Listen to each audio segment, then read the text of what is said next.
Assalamualaikum warahmatullahi wabarakatuh.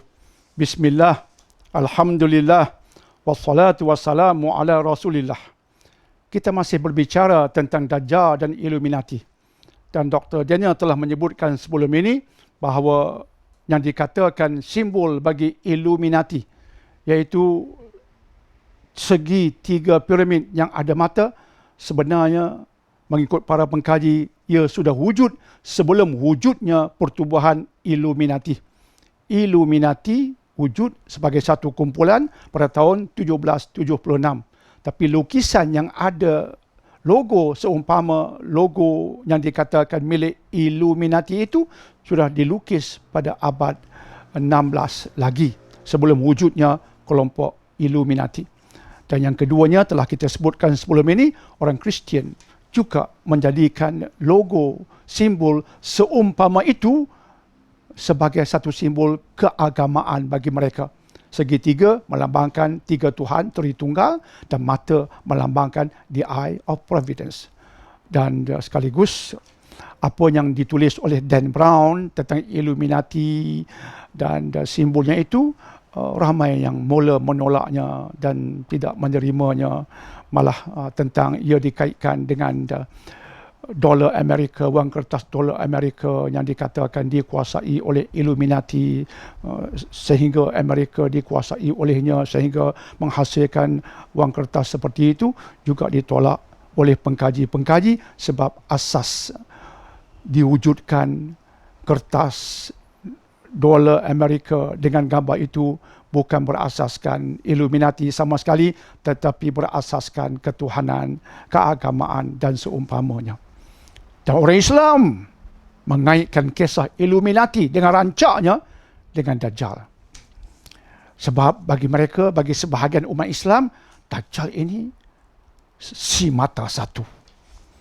Selari dengan simbol Illuminati juga boleh dikatakan si mata satu. Sebenarnya tuan-tuan dan puan-puan yang dihormati lagi dimuliakan, Dajjal ini adalah seorang manusia. Dia bukan satu grup manusia, bukan satu kumpulan manusia, bukan satu pertubuhan yang dianggotai manusia. Dia seorang manusia yang teruk, yang dahsyat, yang fitnahnya besar. Tetapi dia seorang manusia yang Allah takdirkan dia jadi seperti itu. Dalam sebuah hadis Muslim, Nabi SAW menceritakan tentang Dajjal berdasarkan satu mimpi baginda, bahawa Dajjal ini adalah seorang manusia yang gemuk, kulitnya kemerah-merahan dan rambutnya kerinting. Ini berdasarkan sebuah hadis riwayat Imam Muslim. Maka dia bukan sekelompok manusia, dia seorang manusia. Illuminati sekelompok manusia. Itu yang pertama. Dan yang keduanya, Dajjal ini sudah datang ataupun belum? Berdasarkan sebuah riwayat yang diriwayatkan oleh Imam Abu Daud yang taraf hadisnya Hasan, Nabi SAW menceritakan tentang pemakmuran yang akan berlaku di kawasan Baitul Maqdis. Selepas itu akan disusuli dengan kehancuran Yathrib ataupun Madinah. Kemudian akan disusuli dengan peperangan besar yang akan berlaku antara umat Islam dengan Barat. Perang besar sangat. Dan kemudian disusuli dengan penaklukan ke atas kota Konstantinopel. Kemudian selepas itu baru terbitnya Dajjal. Sekarang perang besar antara umat Islam dengan Barat belum berlaku. Kehancuran ke atas kota Madinah belum berlaku.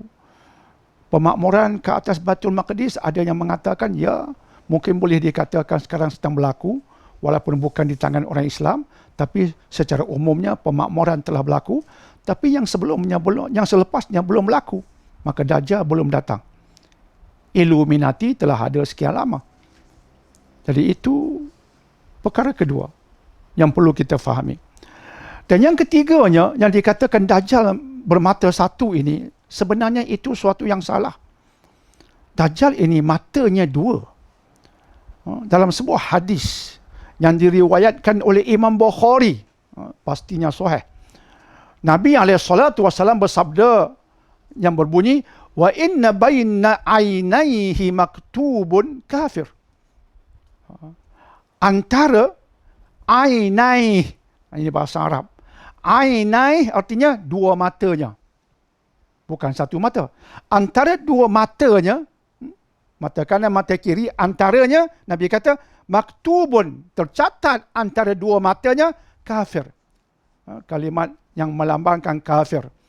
Dalam hadis lain, riwayat Imam Muslim, baginda alaihi salatu wassalam menyebutkan dalam bentuk huruf kafir, kafaro. Tercatat antara dua matanya. Cuma salah satu matanya, berdasarkan hadis Bukhari, iaitu mata yang sebelah kanan, dia buta. Itu saja. Mata ada, tapi buta. Seperti anggur yang tersembul. Macam anggur yang tersembul. Iaitu yang terkeluar sedikit. Tapi ada mata. Dua mata. Bukan satu mata. Itu yang ketiga yang perlu kita faham. Dan yang keempat, Dajjal ini, dia punya simbolnya bukan mata satu.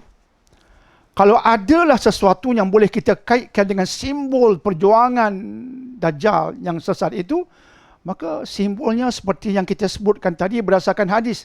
Iaitu antara kedua belah matanya tercatat kafir. Kata Imam An-Nawawi mengisyaratkan kepada kekufurannya, penipuannya, dan kebatilan yang dibawanya. Jadi boleh kita katakan berdasarkan hadis-hadis ini, simbol bagi Dajjal ialah kafir. Bukan mata satu. Sebab kafara itu tertulis di dahinya, dapat dibaca oleh orang yang boleh membaca ataupun oleh orang yang buta huruf. Itu Allah takdirkan masa itu berdasarkan hadis yang sahih. Itu lebih kurang simbol yang dibawa oleh Dajjal. Bukan simbol segitiga bermata satu. Lantas, boleh kita bicarakan semua ini berdasarkan riwayat-riwayat yang Dr. Daniel sebutkan tadi, maka jelas Dajjal adalah Dajjal. Dan dia belum datang. Apa yang kita bicarakan sekarang ini, ya telah wujud. Tapi ada satu perkara yang Dr. Daniel perlu sebut dan jelaskan. Saya dan kita semua tidak boleh menafikan pasti ada golongan, kumpulan, grup yang merancang untuk menghancurkan Islam. Ya. Namanya Illuminati ke, ataupun nama yang lain ke, ataupun berbentuk negara ke. Ya.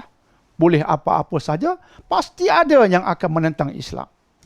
Dan ini disuluh oleh ayat Allah yang terdapat dalam surah Al-Baqarah. Walan tardha ankal yahudu walan nasara hatta tattabi'a millatahum, sampai ke hujung ayat. Takkan redha puak Yahudi dan Nasara sehingga kamu mengikut landasan agama mereka. Takkan redha puak-puak ini artinya tidak mustahil mereka merancang sesuatu untuk menghancurkan Islam, menarik umat Islam kepada jalan hidup mereka, dan begitulah seterusnya. Maka saya dan kita semua tidak boleh menafikan mungkin wujud golongan, kelompok dan sebagainya. Namanya kita tak pasti, mungkin kemudiannya kita pasti, tapi pasti ada yang hendak menghancurkan Islam. Itu kita tak menolak. Cuma Dr. Daniel sekarang sedang memfokuskan persoalan yang anak-anak muda suka bertanya pada saya, Dajjal tu Illuminati ke? Itu saja. Tentang ada kelompok yang jahat menentang Islam, kita tak menafikannya. Tapi nampaknya Dajjal ini Dajjal. Illuminati ini dia bukan Dajjal. Itu kelompok ini Dajjal manusia yang khusus. Dan belum lagi timbul, belum lagi datang. Dan Dajjal ini ada pengikut-pengikutnya. Tapi itu pengikut Dajjal, bukan Dajjal. Yang Dajjal ini seorang saja. Hadis sahih mengatakan Dajjal ini akan terbit dari sebelah timur, tuan-tuan dan perempuan. Ada yang mengatakan dari sebelah Khurasan. Dan yang akan mengikut Dajjal yang disebutkan hadis sahih ialah 70,000 Yahudi isbahan. Dan Dajjal akan mengelilingi dunia tapi tidak boleh memasuki Mekah dan Madinah. Dan banyak lagi hadis tentang Dajjal, tapi akhirnya kita mengatakan ya, Illuminati satu hal, Dajjal satu hal. Elok kita fokus pada hadis-hadis dengan metodologi yang betul.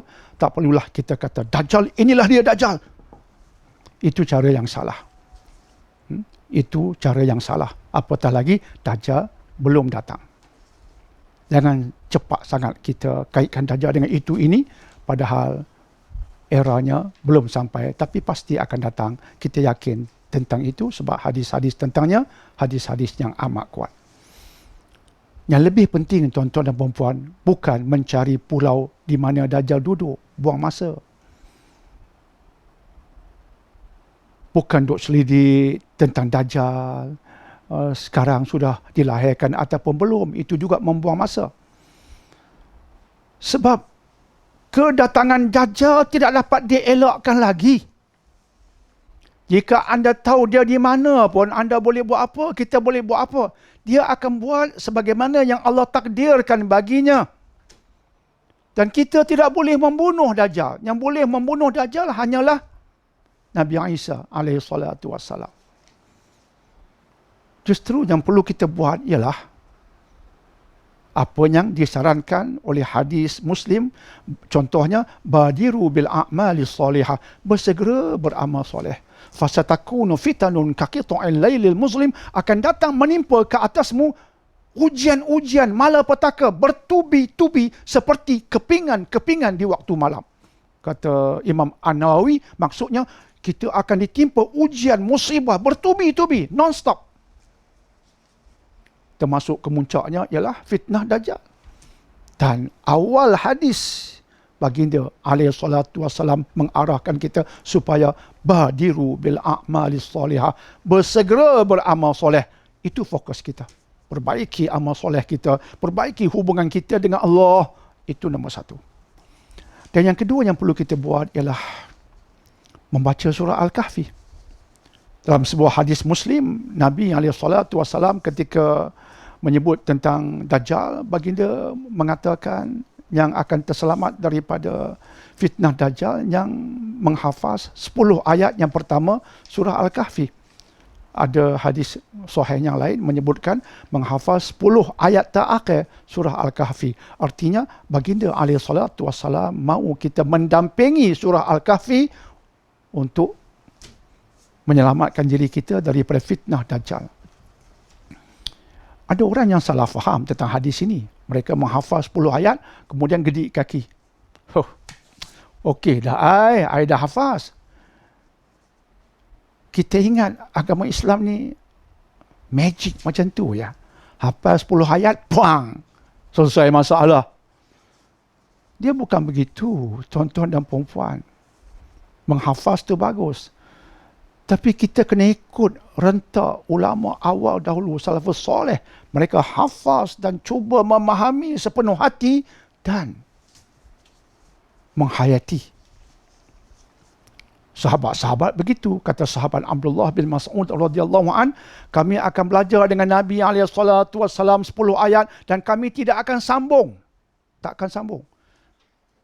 Sehingga kami memahami apa yang kami dah belajar dan menghayatinya, baru sambung. Ulama tabi'in pun begitu. Contoh Imam Mujahid, anak murid pada sahabat Abdullah ibnu Abbas radhiyallahu anhuma. Imam Mujahid baca Quran, belajar Quran 3 kali khatam dengan sahabat Abdullah ibnu Abbas radhiyallahu anhuma. 3 kali khatam belajar Al-Quran, belajar. Dan mengikut riwayat, setiap kali habis satu ayat, berhenti. Tanya tentang maksud supaya kefahaman beliau betul tentang setiap ayat. Khatam tafsir sekali. Pusingan kedua, begitu juga. Baca satu ayat, berhenti. Tanya apa maksud, apa tafsiran kepada sahabat Abdullah ibnu Abbas radhiyallahu anhuma. Itu contoh umat terdahulu. Kemudian kita senang-senang hafaz 10 ayat, gedik kaki. Kita kena faham apa yang kita hafaz dan menghayati. Contoh ayat pertama. Alhamdulillahillazi anzala ala abdihil kitab wa lam yaj'al lahu iwaja. Segala puji-pujian bagi Allah yang telah menurunkan kepada hamba-Nya kitab yang tidak ada bengkang-bengkok. Mengisyaratkan kita kena mendalami kitab. Sebab era Dajjal dan seumpamanya era bengkang-bengkok. Dajjal datang dengan penipuan. Benda betul dia kata salah, benda salah dia nampakkan seperti betul. Datang dalam keadaan bengkang-bengkok, kalau kita tidak ada suluh yang betul, yang lurus, kita juga akan hanyut dengan bengkang-bengkok yang dibawa oleh era Dajjal itu. Maka suluh yang tidak ada bengkang-bengkok, kata Allah, Al-Quran. Maka kita kena faham Al-Quran. Itu mesej yang kita boleh kutip daripada ayat nombor 1 surah Al-Kahfi. Semoga insya-Allah kita terselamat daripada Dajjal. Dan semoga insya-Allah daripada sekarang kita angkat amal soleh. Kita fahami Al-Quran. Dan kita berdoa kepada Allah dengan doa-doa yang Nabi SAW ajar. Supaya kita terpelihara daripada fitnah yang dibawa oleh Dajjal. Kita bertemu di siri yang berikutnya. Wassalamualaikum warahmatullahi wabarakatuh.